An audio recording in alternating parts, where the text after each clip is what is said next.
Kabur aja dulu. Kabur aja dulu adalah sebuah gerakan yang belakangan itu lagi masif banget diomongin sama netizen ya, sebagai bentuk protes atas kondisi yang terjadi di Indonesia saat ini. Tapi sebenarnya gerakan ini tuh apa sih?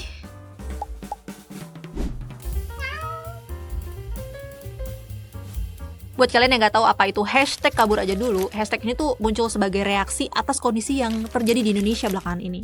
Ya, kita sama-sama tahu ya, negara kita tuh kondisinya lagi mengkhawatirkan banget, lagi nggak baik-baik aja. Mulai dari efisiensi yang brutal, yang ngaco, kisruh program makan bergizi gratis, dan mungkin kalian nggak sadar kan kalau rupiah sekarang udah lewat dari 16.000 per dolar cuy. Ketika kondisi kayak gini udah kejadian, ya kita nggak bisa berharap sama siapa-siapa lagi, kecuali sama pemerintah. Tapi masalahnya, tempat kita satu-satunya berharap ini justru banyak ngambil keputusan yang bikin kita bertanya-tanya. Efisiensi anggaran di mana-mana. Tapi ironisnya malah nambahin staf khusus yang nggak tahu fungsinya buat apaan. Belum lagi dana yang berhasil didapetin dari efisiensi tersebut malah mau dipakai buat badan baru coba. Kalau soal yang ini nanti bakalan Murs jadiin bahasan tersendiri aja ya. Murs fam, kalau situasi kayak gini gimana kita nggak mau kabur aja coba ya kan? Kalau diibaratin tuh kalian punya kos-kosan, terus penghuninya tuh satu persatu pada mau cabut tuh ke kosan lain. Ya itu kan sama aja ada yang salah sama kosan lo kan, bukan sebaliknya, ya kan? Ngerti kan maksud gue kan? Hashtag kabur aja dulu adalah gerakan organik yang lahir sebagai bentuk protes. Data dari Drone Emprit menunjukkan hashtag kabur aja dulu itu mulainya tahun 2023. Diawali dari Circle Tech Bros yang di Twitter, yang pada saat itu tuh sebagai bentuk respon aja terhadap tweetan soal adanya opportunity bagi Tech Bros ini buat berkarir di luar negeri.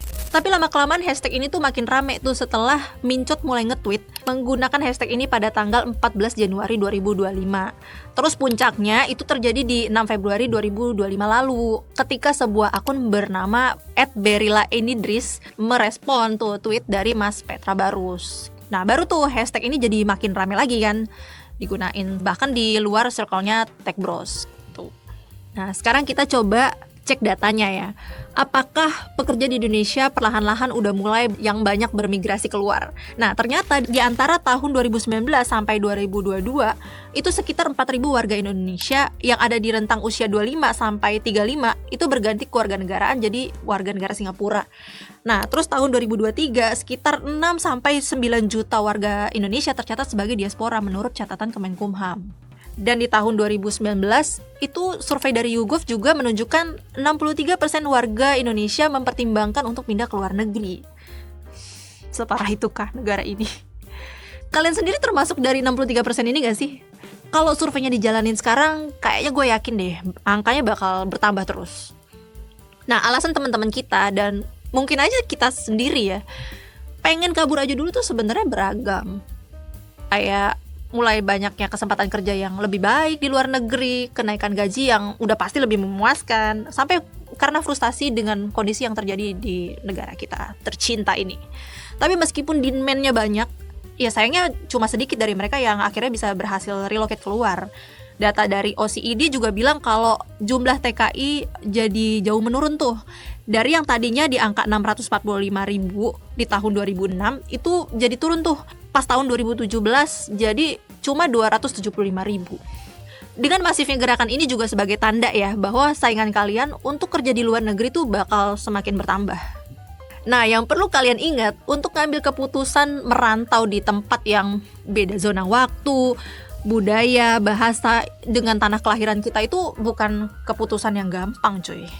Ada banyak hal yang perlu kalian pertimbangkan dan siapin. Yang pertama pasti administrasi dong. Tapi sebelum kita ngomongin administrasi, lu pastiin dulu lu udah dapat kerjaannya. Ya karena walaupun belum tentu ya lu dapat izin tinggal sebelum lu dapat work permit, ya jangan nekat deh guys. Lu nggak mau kan jadi homeless luntang-lantung di negeri orang. Yang kedua skill. Nah beberapa tempat kerja mungkin terbuka aja ya buat lo yang cuma bisa bahasa Inggris, tapi yang nggak sedikit juga yang mewajibkan kalian untuk bisa bahasa lokal.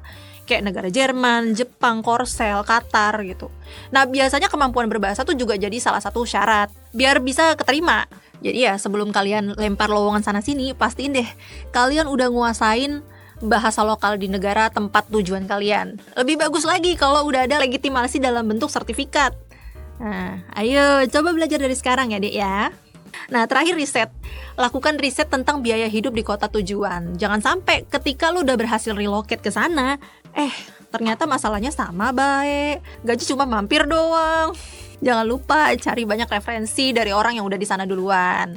Atau cari di YouTube lah. Jangan males lu. Kalau beginian aja males, gimana lu mau survive di sana? So-soan aja lu #kabur aja dulu. Buat kalian yang nonton video ini dan kebetulan udah kerja di sana duluan, kira-kira ada tips lain gak sih selain yang gue sebutin tadi? Coba dong tulis di kolom komentar. Kita juga pengen nih kabur aja dulu. Jadi gimana, kalau lu udah siap belum sih buat gerakan kabur aja dulu ini? Tapi denger-denger katanya kalau mau kabur aja dulu tuh dipertanyakan ya nasionalismenya. Ada-ada aja.